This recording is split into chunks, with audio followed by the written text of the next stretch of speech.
Bismillahirrahmanirrahim. Assalamualaikum warahmatullahi wabarakatuh. Kembali lagi di pembelajaran Pendidikan Agama Islam dan Budi Pekerti. Anak-anak kelas 6, gimana kabarnya kalian? Masih semangat kan belajarnya? Harus tetap semangat ya. Hari ini kita sudah sampai di pelajaran ketiga, yaitu indahnya nama-nama Allah Subhanahu wa Ta'ala. Tapi sebelum memulai pelajaran, kita baca doa terlebih dahulu ya. Bismillahirrahmanirrahim.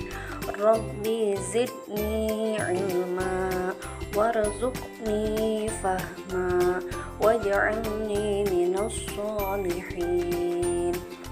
Artinya, ya Allah, tambahkanlah aku ilmu dan berikanlah aku rezeki akan kepahaman, dan jadikanlah aku termasuk golongan orang-orang yang soleh. Amin ya Allah ya Rabbal Alamin.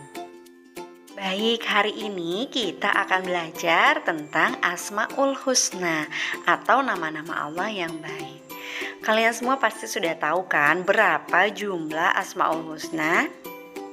Ya betul, Asmaul Husna berjumlah 99 ya.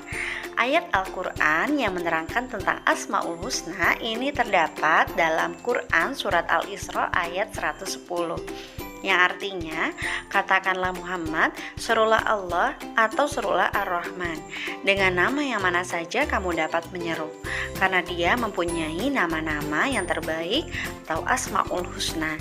Dan janganlah engkau mengeraskan suaramu dalam sholat, dan jangan pula merendahkan dan usahakan jalan tengah di antara keduanya itu. Nah, di pembelajaran ini kita hanya membahas 4 saja dari 99 nama Allah tersebut, yakni yang pertama As-Somad, artinya yang maha dibutuhkan. Yang kedua Al-Muqtadir, artinya yang maha menentukan. Yang ketiga Al-Muqaddim, artinya yang maha mendahulukan. Dan keempat Al-Baqi, yang artinya yang maha kekal. Baik, kita bahas yang pertama, yaitu As-Somad. As-Somad artinya maha dibutuhkan atau tempat meminta. Allah Subhanahu wa Ta'ala maha dibutuhkan, menjadi tempat manusia bersandar. Manusia harus mengakui sifat maha dibutuhkannya Allah Subhanahu wa Ta'ala dalam perilaku sehari-hari. Kita suka memberikan bantuan seperti Allah Subhanahu wa Ta'ala senantiasa membantu kita. Nah, anak-anak, coba perhatikan gambar berikut.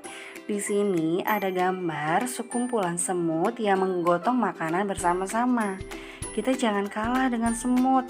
Kawanan semut sangat peduli terhadap beban kawannya. Bahkan ketika bertemu dengan sesamanya, semut selalu menyapa. Perilaku semut ini dapat kita ambil pelajaran betapa indahnya kita bertemu dengan kawan, saling menyapa dan membantu. Nah, selanjutnya gambar yang kedua, coba diperhatikan. Ini ada gambar seorang anak laki-laki sedang berdoa. Nah, Allah Subhanahu wa Ta'ala memiliki nama atau Asmaul Husna As-Somad, artinya Allah maha dibutuhkan. Kalau kita lihat dalam Al-Quran Surat Al-Ikhlas ayat kedua yang berbunyi Bismillahirrahmanirrahim, Allahus Somad, artinya Allah Subhanahu wa Ta'ala tempat meminta segala sesuatu. Jadi kita pun harus selalu memohon bantuan kepada Allah Subhanahu wa Ta'ala apabila kita ada keinginan ataupun kita sedang kena musibah, perlu pertolongan Allah, kita hanya meminta kepada Allah Subhanahu wa Ta'ala. Seperti itu ya. Nah, Asmaul Husna As-Somad kita teladani dengan cara berikut. Yang pertama, menjadikan Allah Subhanahu wa Ta'ala sebagai tempat meminta yang utama dalam semua keinginan. Yang kedua, berusaha menjadi orang yang bermanfaat bagi orang lain dalam kehidupan sehari-hari. Ketiga, berusaha membantu teman di sekolah ataupun di rumah dengan tenaga, pikiran, dan tutur kata yang santun. Nah, Asmaul Husna yang kedua yakni Al-Muqtadir, artinya Allah Maha Kuasa atau Maha Menentukan. Segala makhluk ciptaan Allah Subhanahu wa Ta'ala yang ada di atas dunia ini hidup, bergerak atau mati atas kuasa dan ketentuan Allah Subhanahu wa Ta'ala. Nah, anak-anak ibu yang soleh soleha, coba kalian renungkan tentang bentuk tubuh kita. Kita bernafas dan sangat membutuhkan udara. Andai kata kita tidak diberi Allah Subhanahu wa Ta'ala udara untuk bernafas, tentunya kita akan sesak nafas, seperti ikan yang diletakkan di atas tanah dan tidak diberi air. Nah, juga kita perhatikan gunung-gunung api yang meletus mengeluarkan material yang banyak sehingga merusak rumah-rumah di sekitarnya, bahkan bisa menelan korban jiwa. Dan masih banyak lagi bencana alam yang menelan korban. Semua peristiwa tersebut terjadi atas izin Allah Subhanahu wa Ta'ala. Mudah saja untuk Allah menciptakan sesuatu dan juga menghancurkannya. Asmaul Husna Al-Muqtadir kita terapkan dengan cara-cara sebagai berikut. Yang pertama, menjadikan Allah Subhanahu wa Ta'ala sebagai tempat berlindung.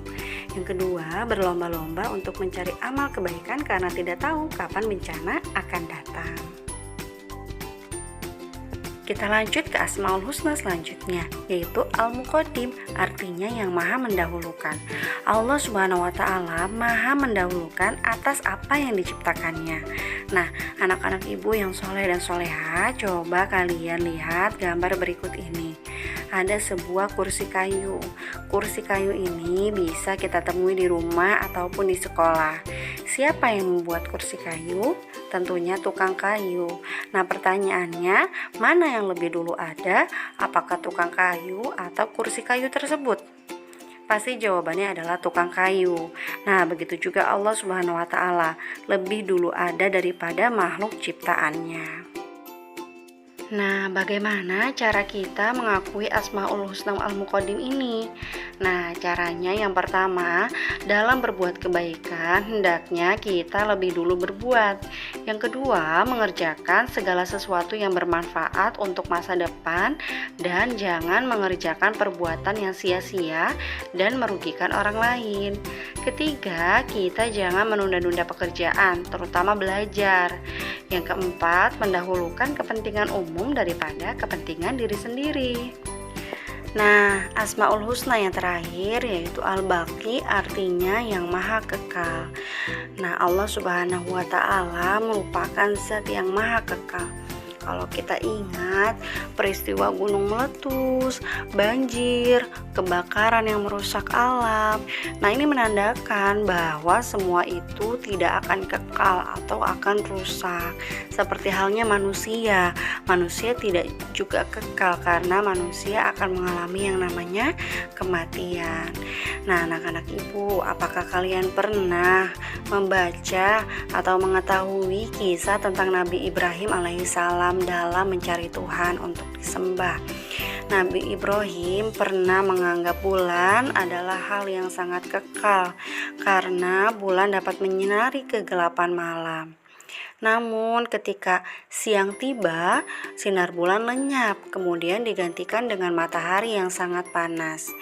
Nah, akhirnya Nabi Ibrahim alaihissalam sadar bahwa bulan dan matahari akan lenyap dan tidak pantas untuk dijadikan Tuhan. Hingga pada akhirnya perjalanan Nabi Ibrahim alaihissalam menuju pengakuan kepada Allah Subhanahu wa Ta'ala adalah zat yang maha kekal. Setiap ciptaan Allah Subhanahu wa Ta'ala akan hancur atau tidak abadi. Hanya Allah Subhanahu wa Ta'ala yang kekal abadi. Allah yang maha kekal itulah yang harus kita sembah, dan lidah kita harus selalu bertasbih kepadanya. Anak-anakku, segala harta benda, kehidupan di dunia ini hanya sementara, tidak kekal. Yang kekal adalah kehidupan di akhirat. Nah, berikut ini contoh ketidakkekalan manusia. Yang pertama, bahwa masa kanak-kanak tidak kekal. Suatu saat pasti menjadi tua renta dan mati. Yang kedua, waktu yang ada akan cepat berlalu dengan peredaran bulan dan matahari. Alhamdulillahirobbilalamin. Untuk pelajaran hari ini Ibu cukupkan sampai di sini ya. Mudah-mudahan kalian semua bisa memahami dan mempraktikkan dalam kehidupan sehari-hari. Tugas hari ini yakni membuat kaligrafi tentang salah satu di antara 4 Asmaul Husna yang telah dipelajari. Nah, anak-anak Ibu doakan mudah-mudahan kalian selalu dalam keadaan sehat dan selalu ada dalam rahmat dan lindungan Allah Subhanahu wa taala. Tetap semangat belajarnya ya sayang. Mudah-mudahan kalian semua menjadi anak yang soleh dan soleha. Terima kasih Ibu ucapkan. Wassalamualaikum warahmatullahi wabarakatuh.